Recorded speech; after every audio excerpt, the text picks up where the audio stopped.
Hi guys, my name is Sierra. I'm a college student. I go to CMU. I'm also Miss Allen's daughter, so shout out to Miss Allen. Whoop whoop. And I'm also going to be your art heritage teacher. So today we are going to be doing pointillism photos, and real quickly, someone wants to say hi. This is Miss John. Miss John is also a fellow artiste. She paints with her paws. She just came over. She wanted to say hi to you guys and wish you luck. But let's get started. So we're going to be learning about George Seurat. He is the founder of pointillism.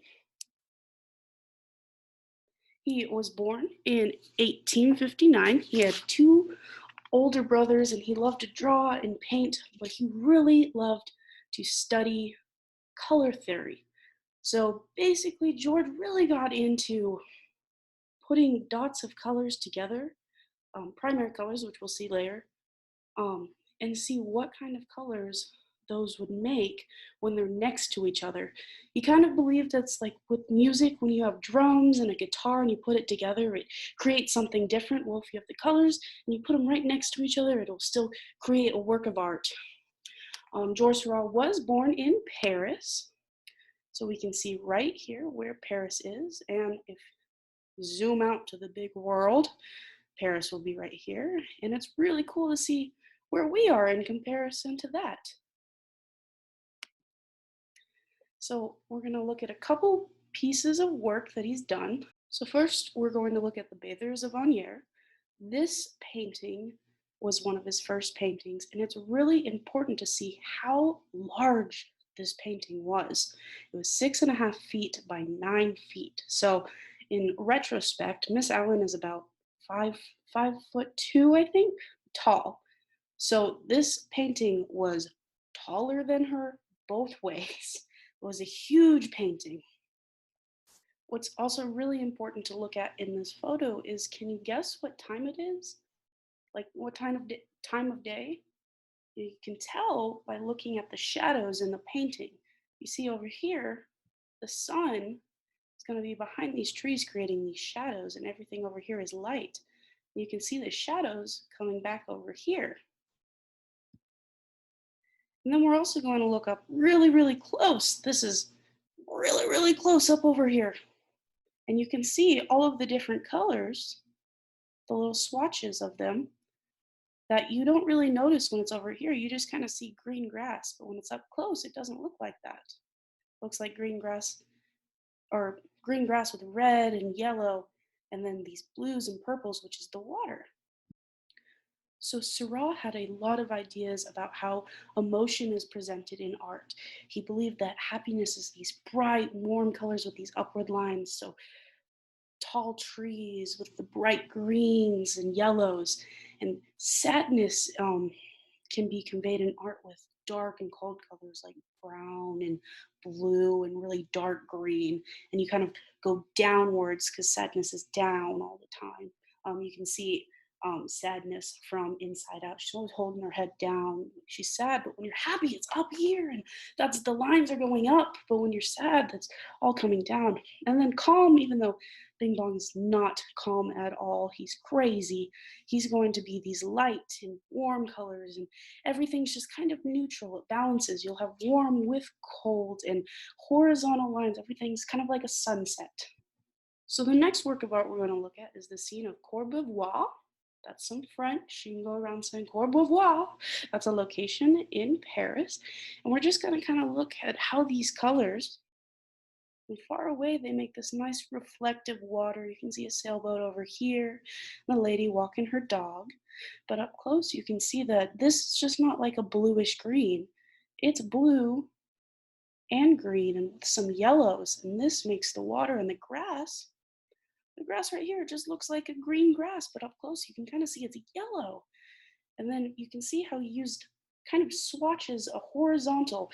And when you look at this, how do you feel? Well, when I look at this, I feel very calm. And you can see when we were talking about earlier, these lines right over here, they're horizontal, which gives the feeling of calmness, like the ocean. When you see the ocean, it's horizontal. You always feel calm.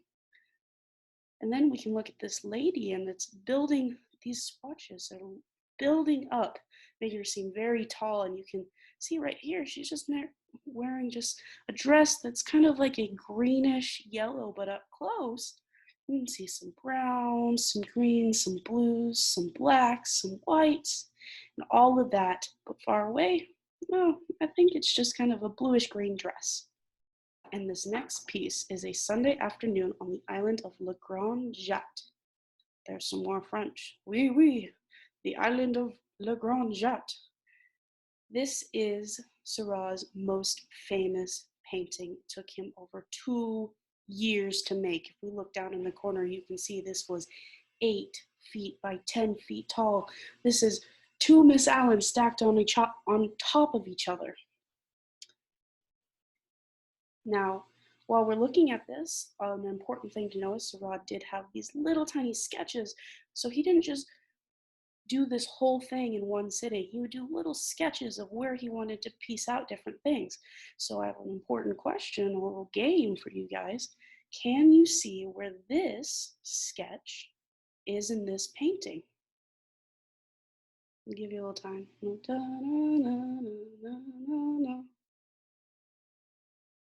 So this sketch right here is actually, if you follow my mouse, over here right next to the water. How cool is that?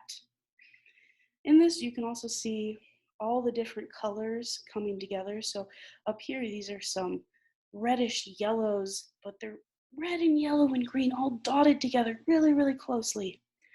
And these reds have some yellows in them. And down here, you can see a monkey. So this was the late end of the 1800s, where if you're wealthy, you could have monkeys on a leash or a little dog. You can see all the different social classes of people out here. Just having a nice Sunday afternoon. So, a cool thing about this, a lot of people did not like this at the time. They thought that all of the dots together made the people kind of seem robotic and they didn't have any emotion. But now, after all these years, it's become super famous. And when it's super famous, you'll get imitations, which are basically just like parodies. A parody is copying something in a funny way that's relevant to something now. So in this, you can see Bugs Bunny and the Tasmanian Devil. And we have a couple more. This one is Sesame Street. And down here we have the Simpsons. So these are all just kind of redone works that are kind of funny now, but like a classic piece that was in the past. If we go to the next, we can see the Eiffel Tower. This one was a little bit of a smaller work. It was only 9.5 by 6 inches, so about as big as a piece of paper. A cool thing about this is the Eiffel Tower was currently being constructed while he was painting this. So nice to know. And we're gonna see up very close, you can see all these tiny little specks of colors. So you got yellow and green and blue, and they're all speckled together to give this blue sky that's kind of bright. And this last piece was his last piece that he ever created. He never finished it. In fact, he died 3 days later. He hung it up for everybody to see, and he was going to come back and work on it because this was 6 by 5 feet. So he spent lots of time. He actually spent a year working on this. He still wanted to finish it, but unfortunately died 3 days later. But you can kind of see his color theory. So he would do little sketches, practicing with the colors to see what he wanted to put into this photo. So these people down here, they would look something like this up close. But these are very, very tiny. So say this lady was right over here. This is what she looks like up super close. But if you see right here, she's tiny. She kind of has like a light pink, but up close, she's all these yellows and reds and blues.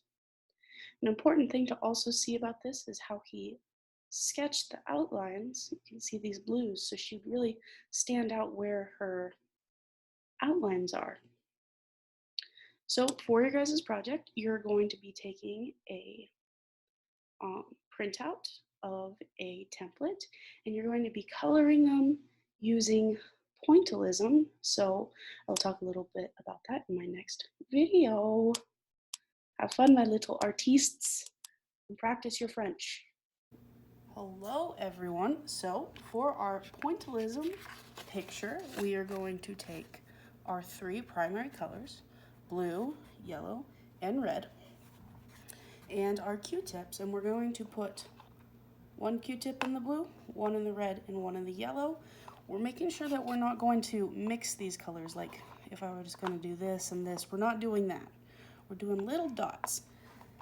But when we put these as little dots all together, your eyes are going to blend the colors so they will become green or purple. So right here, I'm just going to give you a quick demonstration of what these colors do. So I'm going to take my blue. You don't need a lot, so sometimes I'll dot over to the side or back on the paper plate. And then I'll go in and I'll just put some dots. I'm just going to do some, some circles just to show you. We're going to do a turtle later as the rest of you work on your projects. And then I'm going to come in with my red, and I'm going right between where these little white areas are. You see that? When I come in right between these little white areas, far away it'll kind of make a purple. The further away this gets, it'll look more purple. But as you get super close up, you see red and blue dots. So now I'm going to come in. This will make purple. And then I'm going to come in with my blue again. Oh, I had a little too much, so I'll just dot it over to the side. And I'll add some dots just to make a little circle. And then I will come in with my yellow. And I like to do the darker colors, so blue I'll usually put on the bottom just because it's kind of dark. And I'll put my lighter color, yellow, on top in those little white areas again. And this makes a really pretty green. And then if there's an area, sometimes I'll squint my eyes to kind of let it blend so I don't have to stand super far away. But I'll come back, and if there's some areas where I'm like, oh, that needs a little bit more blue, I'll do that. You can also kind of shake your head a little bit or shake the paper, and it'll blend the colors for you. So this is going to make it green. And then if I come in with our red, which is the darker of the two colors we're going to be using, I'm going to get a fresh Q-tip just because it's starting to get a little blended. Dot it over the side because I have a lot of paint. And I'm going to come and put some dots down. And these dots I'm going to put on top a yellow, which is our lighter color again, in those white areas. And it's okay if they touch just a little bit. Just make sure you're not blending the colors. You're blending them with your eyes. And I think this needs a little bit more red, so I'll come back in. Make sure my Q-tip is nice and painted. Come through and just add some into the areas that I think it needs a little bit more red. And if you guys can see, this up close is red and yellow. If you're kind of far away, or if you shake the paper, it's an orange. So red and blue, that'll make a purple. Blue and yellow will make green. And yellow and red will make orange. Now I will show you guys a turtle that I painted. His name is Mr. Turtle. And you guys can work on your masterpieces and watch mine too.